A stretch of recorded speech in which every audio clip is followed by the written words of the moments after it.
Now, NTV aired a story last night.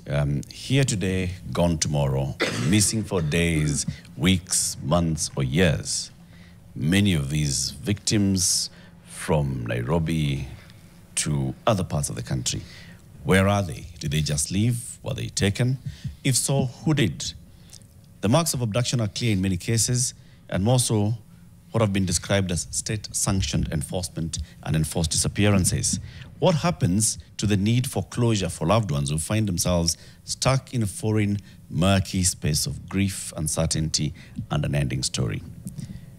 Are the missing persons gone and forgotten? We have invited the journalist who did that story, and we'll be playing back bits of that story throughout this conversation. Jurgen Nambeka is here with us. Jurgen, good morning. Good morning. Thank you very much for joining us. I'm happy to join you. Yeah, part of the big community of fixers you are. For sure. Asante sana. Nashukuru. Before we get into this feature and what drove you into working on this particular big piece of story, it's a 30-minute story. It's available on YouTube, by the way. You can find it there on YouTube as well, Gone and Forgotten.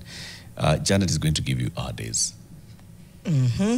Today's quote, James Arthur Baldwin, his 1953 novel, Go Tell It to the Mountain, has been ranked by Time magazine as one of the 100 top English language novels of all time. So he was, like, you know, these OG influencers. This is where it started. He was a civil rights leader as well, or activist. Not everything that is faced can be changed, but nothing can be changed until it is faced.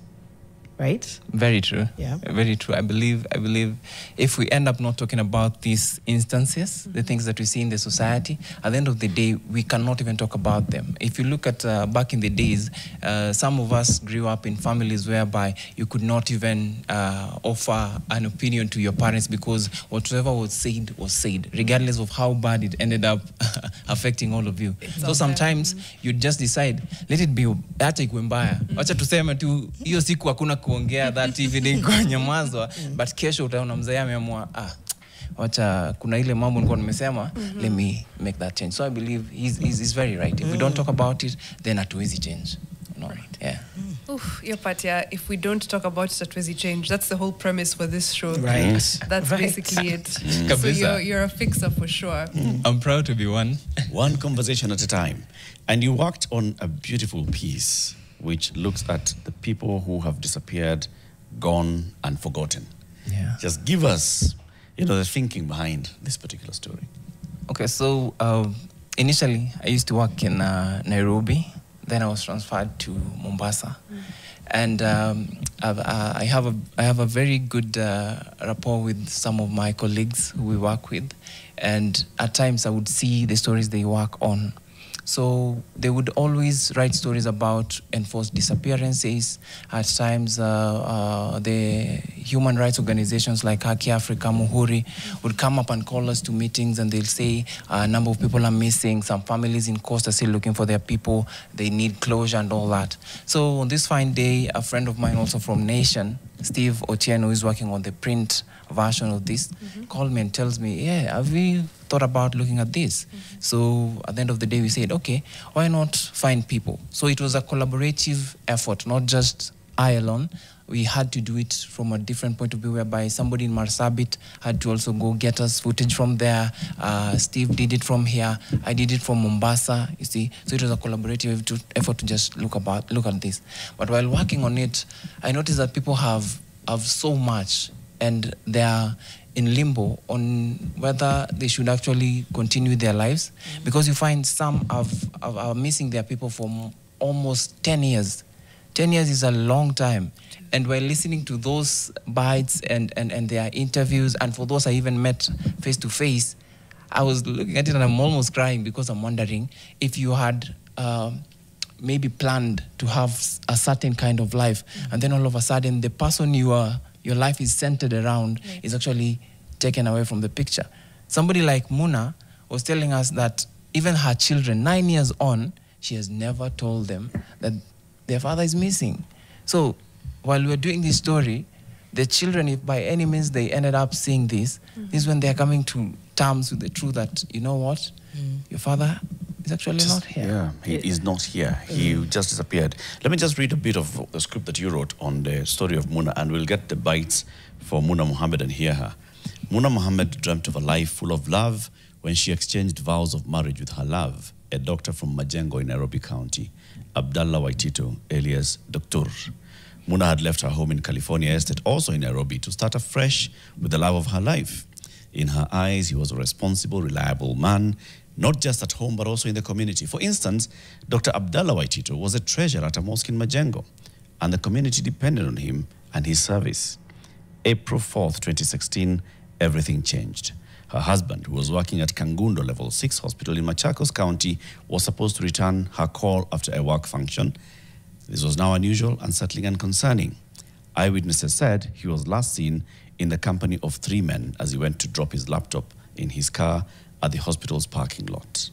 She resorted to calling her husband's friend, Mwangi Karuri, alias Lovi, who served as a secretary at the Majengo Mosque, to step in and help. What happened here?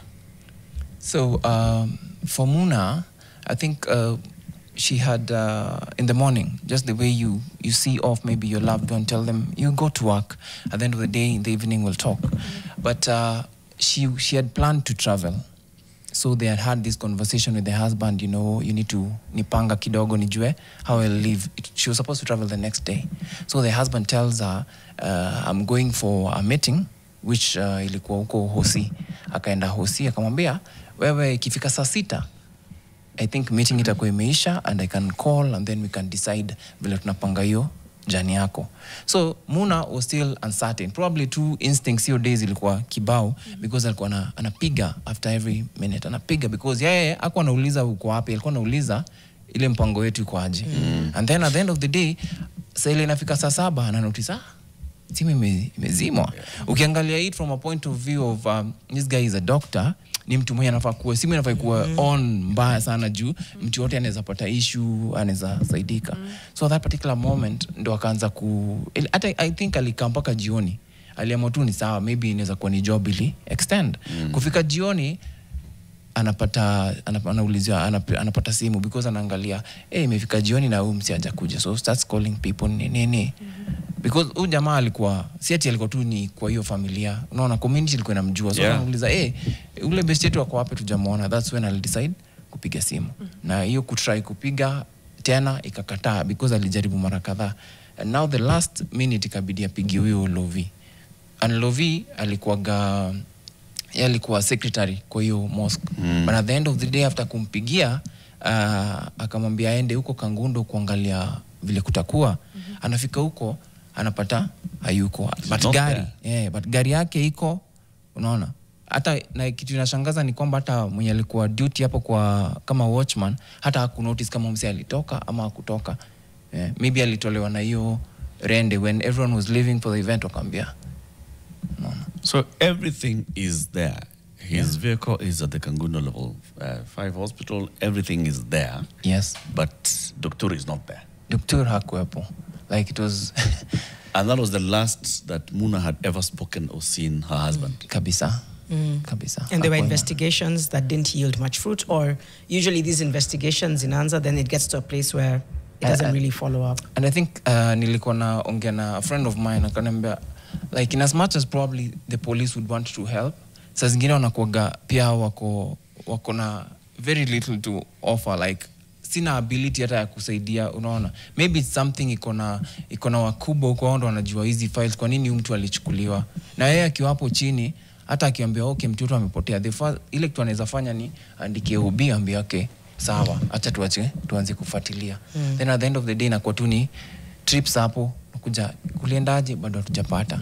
Trips bado tunafuatilia and then the days zinaendelea zikiendelea till they become years. I know we'll go in later to some of the other cases, but have you noticed a pattern with any of these disappeared men, whether it's what their profile, their age? Is there a pattern that you've noticed that has made you question why they're missing in a certain way? Yeah, I think the pattern I notice for most of them, there's a probability they were profiled, and they were profiled in terms of their religion.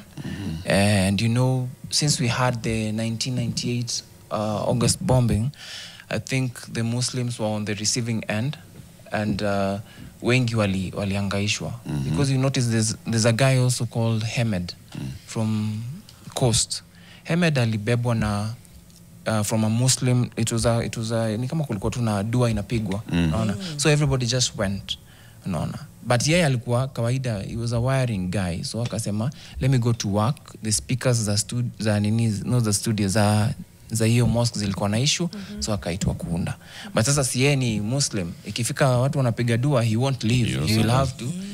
But sasa when alipiga dua, that was the same day police walikuwa wamepanga kubeba watu wakisema watu wako involved na mambo za radicalization, terrorism and all that, na wabeba. So they say police walikuja wakamchukua akiwa kwa na hiyo rende, watu wakaangalia vizuri. Even the journalists who were there captured him. Even the photo that we used is what was captured on that day, and you could see a police officer there, mtu amemshika, and wakamweka kwa a different vehicle than the general one, hiyo lori ambayo other people were being put into. And he's still missing. And he's still missing. That is from 2014 mpaka sai. Wow. So when the families go, like you said, what the police can do is write an OB for you. What's the next source? Because if they're suspected, for example, of being involved in terror activities, the next stop would be the anti-terror police unit, right? True. Have any of the families gone? And have they gotten any response from them? Yeah, you know, most of the times, and this is what I've noticed, families saa zingine hata kukuwa na hiyo knowledge kibao ya how I will reach to a next level. Yanajua yule polisi nafaa kupata kwa police station, anafaa niambie sisi tumeshindwa, can I lead you somewhere else? Nisipokupeleka kwa mtu next na kwa nimekuacha at a very critical stage ya wewe kutafuta. So at that particular time unahangaika wewe mwenyewe emotionally kujua mali mtu wako ameenda, but also at the same time hauna kitu ta do directly ikupeleke mahali unataka, unaona. So ukienda kuandika hiyo OB, those police hawaambii labda mwende kwa anti-terror police muulize ama DCI muulize? No, most of the time I believe ni wao wakishaandika hapo, kazi yao baada ya kurudi after sometimes na wasaidiki, wanajua the best way out ni at least human rights organizations. You know, human rights organization kidogo wako na muscle na power na watu wa kuzungumza, because they speak for those who are voiceless, unaona. So unapata mtu, at least mtu, kuna watu fulani wamekuwa wamejitolea life yao yote, immediately wanasikia hizi kesi wanaanza kufuatilia, wanaanza kuandika mabarua, unaona. They can write to the government kidogo waulize niaje, DCI na mambo kama hayo, unaona. So human rights wamekuwa come through sana for these people. You know, there are many, and you'll tell us about the others that are here, and also particularly like to hear what the human rights organizations that you spoke to, what they've said, what have they found out so far. But the story here is about the pain of the family. True. Right? Yeah. There's the family members who do not know. So you have been picked up, whoever has picked you up, whatever has happened to you, the family that has absolutely no idea, how do they pick it up after this? Muna Muhammad is one of those from Majengo, whose husband was a doctor at Kangundo Hospital, and she spoke, and let's listen to her. Alikuwa ameenda job, tarehe 4 kulikuwa na function ya Alfred Mutua. Akaniaga asubuhi, akatoka kaenda job. Na mimi kama the following day nilikuwa nataka kusafiri, katika communication zetu nilikuwa kila masaa namsumbua, mimi safari ni kesho, aniambia wewe fanya subra. Nikapiga kama mara kwanza, nikapiga mara pili, mara tatu nikapata simu imezimwa. Na ilikuwa kitu saa 7 baada ya simu ikizimwa ni saa 7, sikupata tena mawasiliano na bani, na dinambia by saa 6 mimi mkutano nitakuwa nimemaliza. It's a pain. For her, it's a pain of, I have absolutely no idea what happened to my husband. And he left me here, and we have children. I don't know what to tell my children, right? The human rights organizations that you spoke to that have dealt with such cases, Munas and the others, what do they tell you? In Coast, basically after the 1998 bombing, you know, Kenya decided to really work on anti-terror issues and all that. And even that's where we have the ATPU, right? And you find that according to Auma, who is a human rights activist and has been doing this for very long, he was saying that the issue was after somebody has been arrested for terror-related issues, they will be taken to court. And now, most of the time, the court would lack evidence, you see. So, we can't prosecute you if we don't have evidence. And most of the times, and I think they did even a report called "We are tired of taking you to court." And this was the police saying they are tired of taking these suspects to court because they will definitely be released due to lack of. And this probably is what might have led to them now taking the extrajudicial route. Like, this person, probably the only way we can get justice on our side so that we don't look bad. We don't want to look bad that as the police, we took him, we knew very well that he had done this, and now we want to return him to the community. He's okay. So I think they went that way just to clear their face or something, like just be. So they were looking bad because the cases were being dismissed for lack of evidence, but whose job then is it to investigate and, to firm up the case and make sure it has evidence?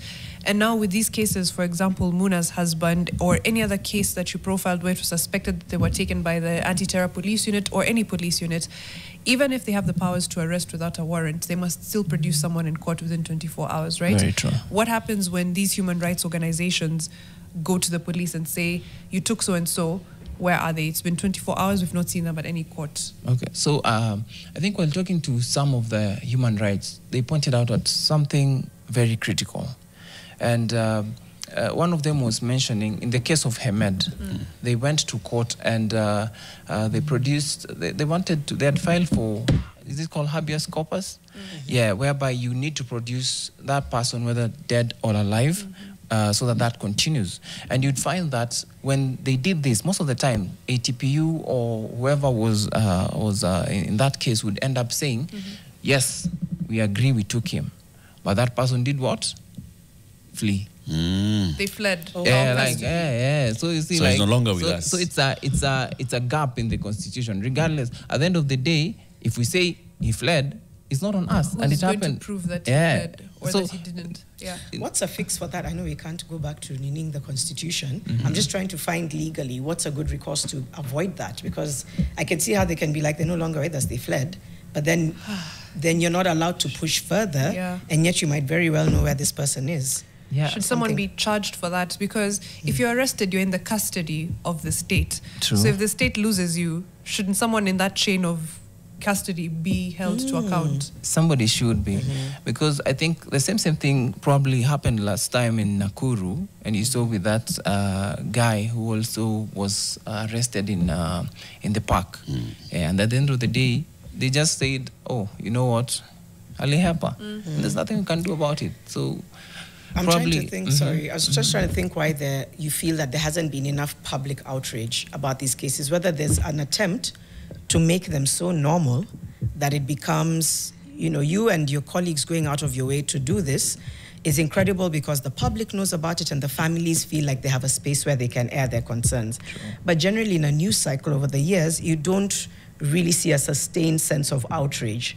Do you think that is because it's intentional for the disappearances to seem so normal, or why do you think, and do you think there isn't enough public outrage? Let me even start there, Jurgen. Do you think people are not angry enough about these disappearances? I think people are not angry as much. And while doing this, I noticed that for some, during that profiling that I've talked about, like most of even the country, like while Coastarians were complaining about this, huku hawakuwa wameona abductions, hawakuwa wameona watu wakipotezwa. They were just like, hii kitu inakani watu wa coast wako na shida.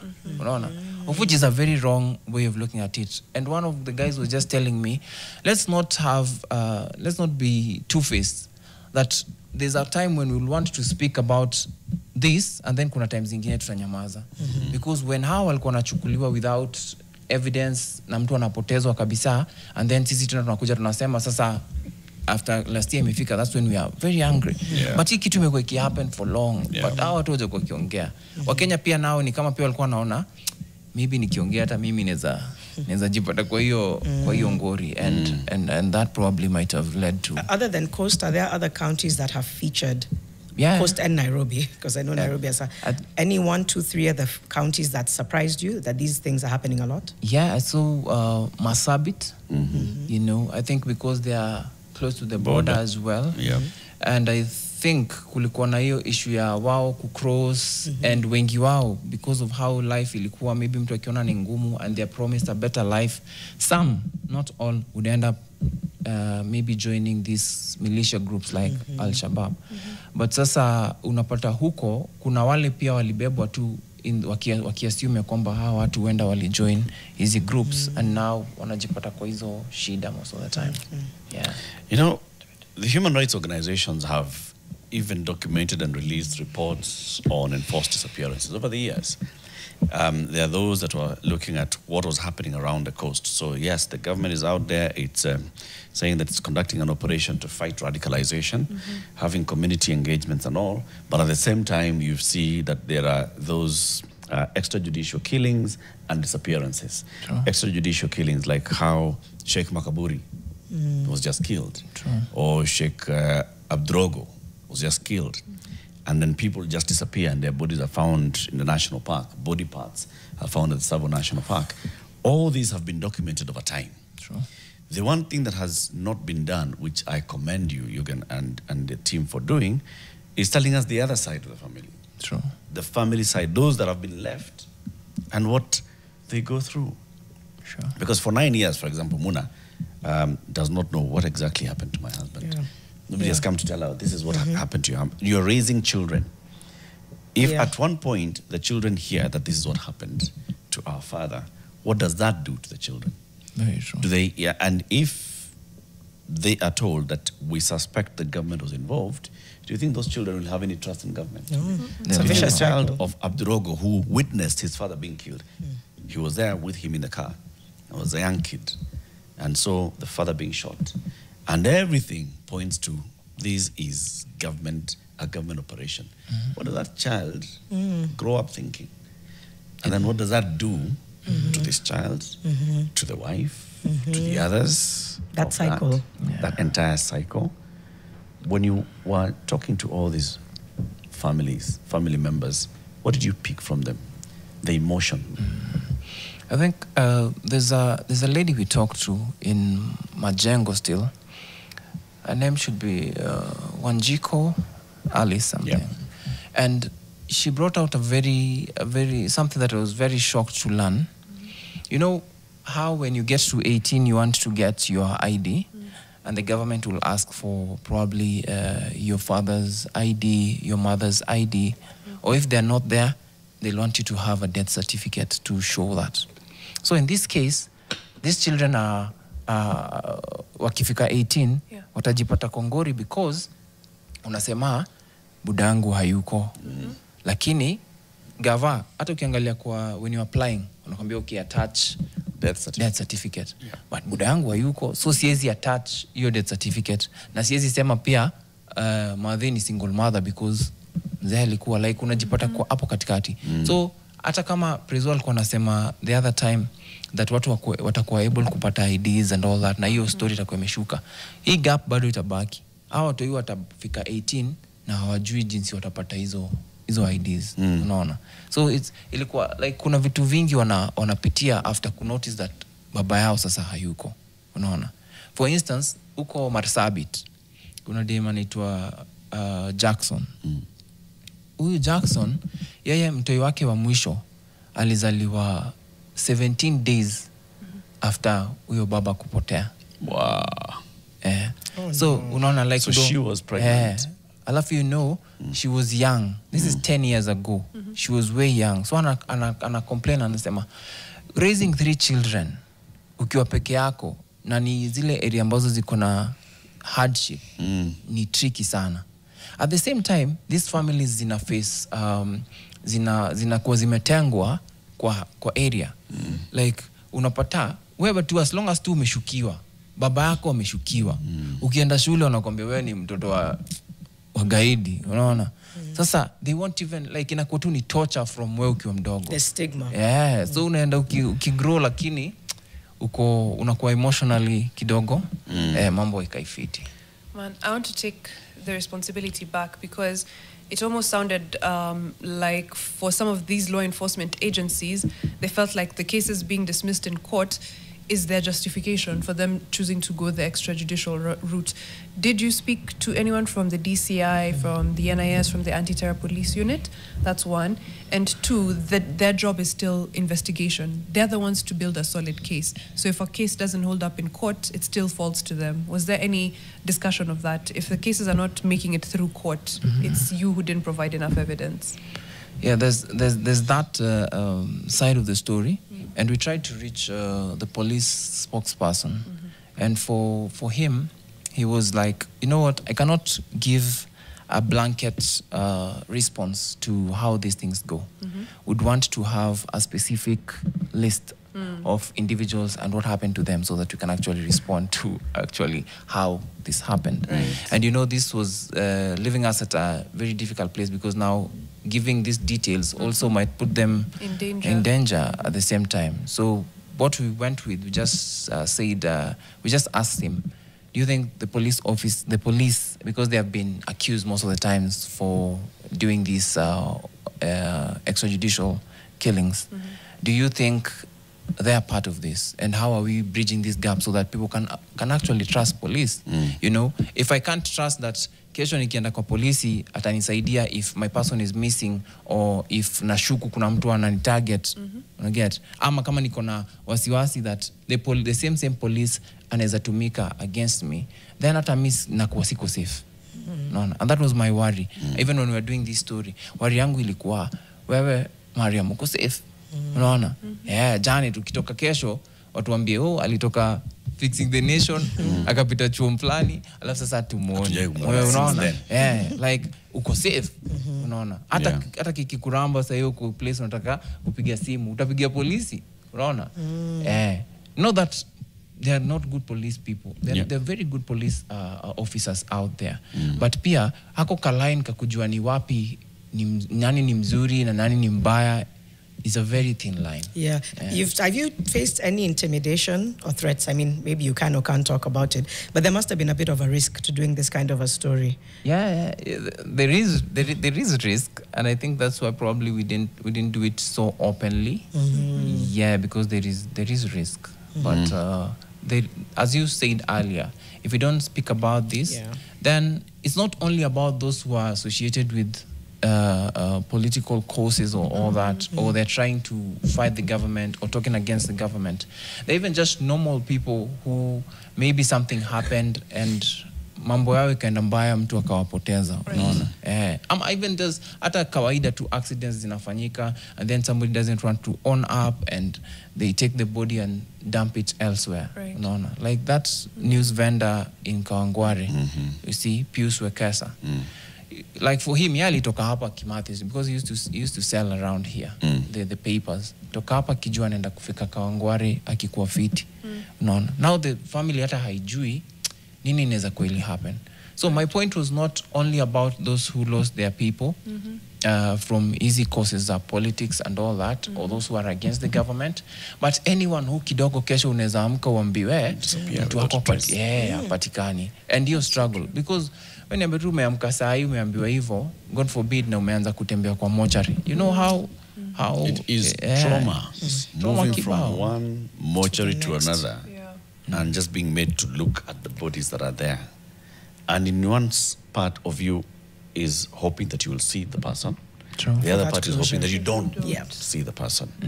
Right? And as time goes by, you're still clinging on to the hope that this person is still alive. We still have some other bites of some of the people that you also talked to in this story, missing you, men gone, and the agony of the family members. Let's listen to some of the family members and the children. Yes, actually Pius's children. Nahangaikia maisha juu ya watoto wangu sana.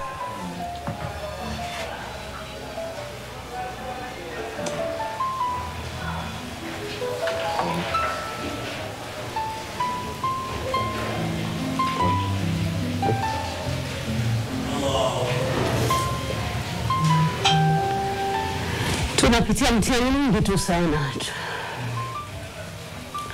Watoto wanatuuliza maswali mingi lakini Mimi kibinafsi sijawahi jibu swali ya watoto wangu kuhusu kama alipotea, kama yuko. Sijawahi kaa nao chini for 9 years. Niko peke yangu. Si hawajui, wajua mimi naishi tu. Hata huku mtaani kila mtu anamjua. Vile nimekuwa nikiweka hizo posters, watu wanasema Daily Nation anapotea aje, au wanamuitanga Daily Nation. Daily Nation Wekesa, hiyo ndo jina yake huku mtaani. Si kwa ifikiria like nitaenda mochari ama nitaenda kwa hospitali ama nitaenda kwa prison ama uko rumande kwenda kutafuta mtu mwenye unampenda kabisa. Zile kona zenye ushazoea kupita inabidi haupiti huko, kwa sababu hapa nilikuwa nikikutana na ile kesi, sasa napita hapa na niko sure sitampata. So in such cases, this is Pius, newspaper vendor, goes missing. Somebody else goes missing in Mombasa, goes missing in Majengo, right? So you don't even know how to mix up these stories. Is this a suspect of terror? Is this a suspect of just robbery? Or is this somebody who fell victim to a gang of thieves? Sure. Where do we begin? Where do we end? And when you have this kind of murky waters, this is what we end up seeing. Let me just read a report by the Independent Medical Legal Unit in February this year, extrajudicial executions in Kenya. And they said root causes of extrajudicial executions: 1, weak oversight and accountability. IPOA has recorded hundreds of cases of police killings, but convictions remain rare. 2, political protection of perpetrators. High-ranking police officers and politicians often shield rogue officers from prosecution. 3, corruption in the criminal justice system, where bribery and intimidation discourage families from pursuing justice. And 4, discriminatory policing. Law enforcement disproportionately targets low-income communities, reinforcing class-based injustices. If you look at that, all these stories that you've told us, they fall within this. They do. Yeah, they do. And it's so sad, because you see, if this is 11 years on, and even last year you saw when we were having the Gen Z's protest in June. You see, I was just talking to a friend, and I was telling them, ukiangalia vile actually happened, and how the young men were shot, those who allegedly were shot by police, if we can go by that, you find that they did not have anything with them ambayo probably inge cause harm. Unaona, somebody's just akutuna mikono yake ikiwa empty, maji na bendera, and somebody decides, okay, this guy akivuka hiyo mpaka atakuwa dangerous, like iko na make sense. Unaona, and ilikuwa inafika place saa hii ni huyo police officer, yeye ako under command, anaambiwa fanya hivi. They have children, they have wives, they have brothers. Kesho itafika yeye anaambiwa mtu wako, hata kama ni suspected, mtu wako alisuspectiwa na ndio hivyo ili happen. Unajua hiyo bullet wasikia uchungu, because saa zingine kuna wale wamesema wacha mimi nataka kuprotect haki ya kibinadamu. Nitahakikisha nimefuata law vile inafaa. Unaona? Then inafika day anaambiwa mtu wako pia naye alipatikana kwa kikundi wrong. You know? And mostly previously kuna sikia wanasema either ukioko kwa ghettos and stuff, or vijana wakianza kuingia kwa gangs nini, kuna polisi walikuwa naamua wewe ni kama tutakumalizia for this. Right. But sasa hatujui nani yako na ni nani yako na ruhusa ya kumeki decision. No one. I think it's something I've said consistently. You give people an inch, they take a mile. And when you say people like Muna have been, missing a husband for a decade, that was us giving the inch, because we didn't push enough, we did not fight back, we didn't ask, because ameshukiwa, and it's like, okay, they're sort of dealing with a problem. Sure. And now it burst into what happened last year during the 2024 protests, which is, again, if we let it go now, it's bad right now, but it could get worse. Sure. We could find ourselves in a situation where disappearances and murders are even more prevalent than they are now. And ilikuwa umeshukiwa, but 10 years ago it was you're suspected of terrorism. Same story. What was the name? what was the name given to protesters? I'm trying to forget, but yes, it was more or less the same thing. The criminals. Yes. And, Criminals and It will come. treasonous criminals. Yes. So it moved from terrorism to treason. God knows what it will be next.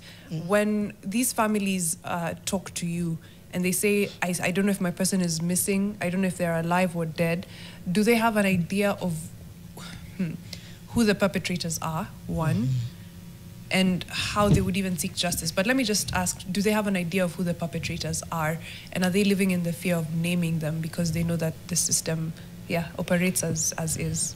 Yeah, I think kulingana na some of those who I talked to, kuna wale they had an idea of what happened. No. For instance, in case kama ya huyo Hemed, ilikuwa at a time when nini Mombasa kulikuwa na lots of tension in terms of that. And kila mtu aliona akibebwa. You know, because it was not a secret event ati imepangwa ka private event kivya. Ilikuwa watu walikuwa wanakula, watu walikuwa wanapiga dua, then watu walikuwa wanakula, unaona. So at the end of the day, wakibebwa unaona huyu mwenye amemchukua. Vile tu ulisema, huyu mtu amemchukua ni polisi. So as soon as ameshikwa ako kwa protection ya gava. Hakuna vile tutasema ati all of a sudden alipoteka kwa msemo mwingine. So hata huyu mama tukiongea naye huko Mombasa, yeye anajua, ana blame gava because serikali ndio ilimshika. Haiwezi kuja ikamwambia sawa all of a sudden kuna vile sisi hatujui. So some wako na ideas that who might have done this, because unaona kama there's a lady from Majengo, huyo Wanjiko. Wanjiko anasema bwana yake tayari alikuwa ameanza kushikwa like due to hizo stories za terror. Kidogo leo ameshikwa ameachiliwa. So hata alikuwa kuna mtu alikuwa amemtolea inatonga bond ama kuna mtu alikuwa amemtolea amemwekea bond na gari yake ndio akakuwa nje. And then sasa hiyo time sasa ndo ako nje kidogo, is traveling to Kisumu. That's when unapata wanamchukua. Unaona. So watu wanajua watu wenye kidogo wanaweza kuwa waliwasababishia hizi madhila. But always report polisi kwa polisi. Sasa unaona inakuwa ngumu. And I think no maana Latifa amesema hiyo kukosa accountability ina make hii kitu inakuwa deadly. Mtu angejua, polisi angejua nikifanya hii mimi yangu inakuwa kama back to me. So hata atakuwa anajua before nifanye kitu kama hii then kuna sheria ambayo inanizuia kutekeleza madhila kama haya. In fact, the killings and abductions last year are what I think brought back that element of extrajudicial, because people didn't keep quiet. They said, what happened to Rex and where is that case been? Why is so-and-so still missing? I really feel more and more like there's elements of androcide. And like I keep telling Mariam and Eric, I know there's not a lot of data, but that sort of like intentional elimination of men, sometimes it's based on, I guess, revenge. Sometimes it's, I don't know, ritualistic. But all of the time you're taking away who society perceives to be the head of the home. We've seen it in Muna's case, for example. And I think maybe it's time to start interrogating so that you don't want repeat patterns. If you're able to, then even people can hopefully be a bit more aware and alert as young men. You know, to just say, okay, actually, siwezi tembea tu hivyo. Or if I do, I need to make sure I'm with somebody or somebody knows where I am. So that if something happens to me, you can put that in. I had an inkling because I learned that this thing can happen to me because I'm a man. And I think that's something that we don't. Yes. I have a counter, Jano. That sounds to me the same as when we tell women, oh, don't wear the short skirt, don't walk at night, don't go That's out. a really good point, Mariam. So what's a good way to heighten, because you're right, don't put the responsibility on the men. On the men, and, right? you know, androcide men and femicide for women, we know that these happen specifically because of gender. These are gendered killings. I think what we're seeing is a sort of pattern of that when it comes specifically to matters of abduction and extrajudicial killings. Extrajudicial killings, yes. Listen, by a huge majority, of course, the numbers that we see in extrajudicial killings and enforced disappearances will be men. And they'll talk about, you know, what they were doing economically and all. But I think it just comes back to our policing and our justice system working. We still have very many cases, we just talk about the Rivayala bodies as if it's just stones that rocked up, And it's people. or fish that washed up, just started people's floating lives. on a Very river. true. But these are people, these are human beings, and who knows, some of these people that we're talking about here may have been some of those that ended up in Rivayala. How did they end up in Rivayala? An administration comes in and says, you know what, Yala things were bad, they were being perpetrated by government. This is Never people again. who are in government, who are saying they'll be perpetrated by government, we shall investigate. But they only pick one case that had friends of the president who died, and the officers who were suspected to have been involved in the death of the friends of the current president are taken to court. The rest of the killings, And let go. we just forget about it. We shall investigate, we shall launch, we are not going to have this kind of DCI boss, I fired him because we are not going to have killings in police containers, and it goes. But for us as society, we just look back and you're like, Yeah, that thing was bad. and we move on. And And then we pick up on this. There are very many young men and girls who are picked up on this particular point, number 4 of the IMLU report, discriminatory policing, where law enforcement disproportionately targets low-income communities. Yeah. We hear of this all the time. There are areas where you just walk and police will stop you. Kuja hapa kijana, wapi kitambulisho, unaenda wapi, ndani. Right. We have seen riots. Just the other day, there were riots in what is this part? In Niagikomba, right? In Pumwani, right? Why were they riots? Because people were saying, these guys were coming, they were arresting someone, they shot some different person, and it's like... It's like it doesn't matter. It's like It doesn't matter, it just comes and goes. Ni kawaida. Yeah, it's a complete breakdown of law and order, and I'm calling it complete because it's been over time. Yeah. We have had times when we even had a foreigner sent from the UN to come and investigate extrajudicial killings in this country. A UN rapporteur on human rights produced a report and said police acted beyond their mandate in the killings of abductions and killings of young men in the name of an operation against Mungiki. There's a report on that. There are very many other reports that talk about the reforms that need to happen so that we can have a just police system. True. We are not angry enough. No. They come and go. We are selective. We are selective. If it happens in your community, so you start saying, it's Muslim young men who are being abducted. It happens during the Gen Z protest. It's young Gen Z, young Rebellious, new people. political active people who are being targeted. So the young people will talk about their young people who are being abducted, and they'll not talk about the Muslim who are abducted. They'll not talk about the people of Dandora, Madare who are constantly going through this. They'll not talk about those in Marsabit who are going through this. Yeah. All of us are just talking in different places and saying, and then we keep I like quiet. what you've spoken to. Like, as long as we don't see somebody else's life as more important than ours, that inequity, inequality gap, and it's also pushed. I think it's fed to us. So technically you become numb to others until you realize it could be any one of us. Some feedback on YouTube. Bibi Usuni, glad that this information is getting into the public arena. Hongera, Jurgen, Stephen Thomas, my G, you're doing well. So a lot of people are appreciating that. But, Jurgen, you're hearing us talk about all this, just what we've said here, that we're not angry enough.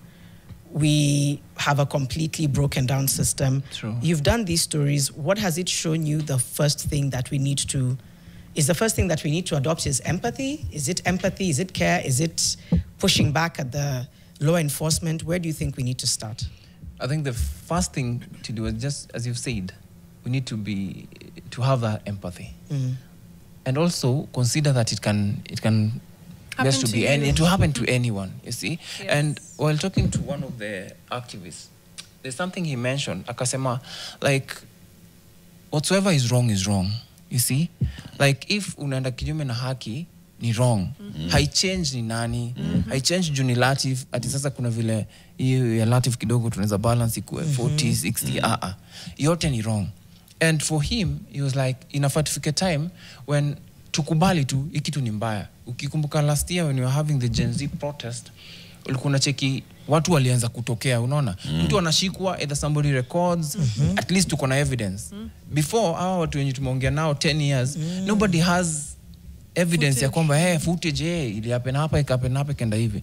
So sahi tunafaa tukue walk ile design ya tukianza kuona this is happening. And that's why we did this story. Let people know. Like people actually are missing out here. But how can we help? How can we help watu ambao kidogo wanaweza jipata kwa shida kama hizi, unaona? So ukiwa hapo nje tukishajua, mtu akijua kwamba hiki kitu inaweza nifanyikia, inaweza fanyikia friend of mine, inaweza fanyikia family, then hata akiona haitakuwa ni ile design mtu analenga. I don't know if you remember, there's some time watu walikuwa wanasemaga ukiona mtu anaibiwa weka nyaga kubwa kubwa tu usibiwe hata wewe, unaona? And if we adapt such a thing, it means itafika time then tutakuwa tunaona inafanyika, alafu nasema hata mimi naweza fanywa hivyo, bwana niondoke. Inafika tu place tunasema manze hiki kitu si poa. And it should be inculcated even in our police officers. Uliona kuna ma police officers during the Gen Z protest pia waliamua manze mimi niko gava lakini lazima niseme ukweli, hiki kitu si poa. And once hiyo tunaendelea kupush hiyo narrative, after a time utapata now people wako like hatuwezi kubali hiki kitu ifanyike, unaona? But also on the side of the government should, mimi nakumbuka when President Ruto was coming into power, this was one of the things he promised he was going to work on, you know, and probably it's what is making many other people out there angry. That ulisema hizi vitu zitakuwa zina happen tena. So were you saying it because it was just watu wafurahia kwamba you've said it? Tuonyeshe that mimi nilikuwa nataka kufanya hii kitu. Hakutakuwa watu wanauliwa kiolela. Nataka kama polisi alihusika na tunajua alihusika, afanye ile kitu anafanya. Si ati ikuwe because mabeche zangu walihusika so nataka kupay hiyo revenge, hapana. Ikikuwa ni mtu fulani hakuwa anajulikana, alikuwa anatoka place iko chini ama alikuwa anatoka place iko ni high end, kama alifanyiwa madhila, then at the end of the day wacha tujue ni hivyo, na mwenye alifanya hiyo kitu pia naye I pay for it. Right. Yeah. I'm trying to find the fix, but first, Januama quotes. I'm trying to remember a specific quote.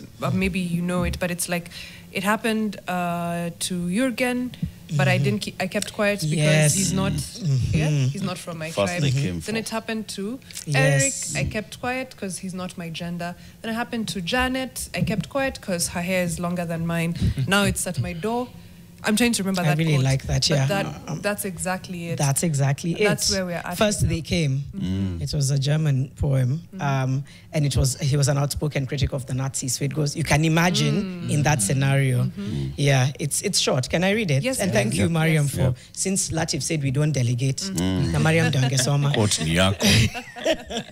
First they came for the socialists and I did not speak out because I was not a socialist. Then they came for the trade unionists and I did not speak out because I was not a trade unionist. Then they came for the Jews and I did not speak out because I was not a Jew. Then they came for me and there was no one left to speak for me. Yep. The fix for this, I think, is us hanging on, trying to get justice for every single person in your story, every person who is missing right now. As far back as 10 years, 15, it doesn't matter. Because then we send a message that we are serious about holding people accountable for their actions. Because if we let this slide again, like I said, 5 years from now, 10 years from now, even 2 years from now, we could be in a much, much worse place. But not just because we don't want to get to a worse place, but because they deserve justice. They really, really do. So I don't know, in our individual capacities, I think us here, it's for us to continue shouting and shouting and shouting and putting these stories out there. But then, like, from other parts, how do we find justice, especially given that prosecuting the police is the problem? And I'm just opening this up to everyone here. How do we find justice when the person who is perpetrating the crime is the one also investigating the crime? I was going to say something, but you might, Mariam, actually come back to be like, no, you can't delegate, because I'm going to say, what do alternative justice systems look like?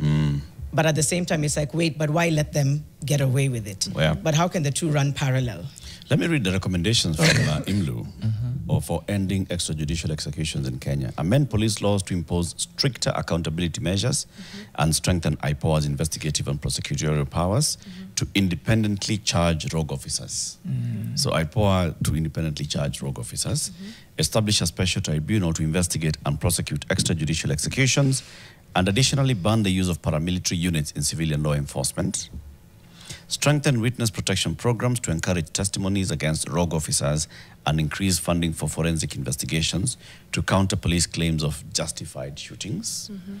Enhance civic education on human rights and avenues for legal redress, and strengthen collaborations between civil society organizations, religious groups, and media to expose violations. Engage regional and international mechanisms such as the African Commission on Human and People's Rights and the UN Special Rapporteur on Extrajudicial Executions, and seek international sanctions against officials who are implicated in widespread human rights abuses. So these are some, just looking at structural ways of sorting it out. The issue of stricter police laws and police reforms has been a conversation for a long time. It's not happening.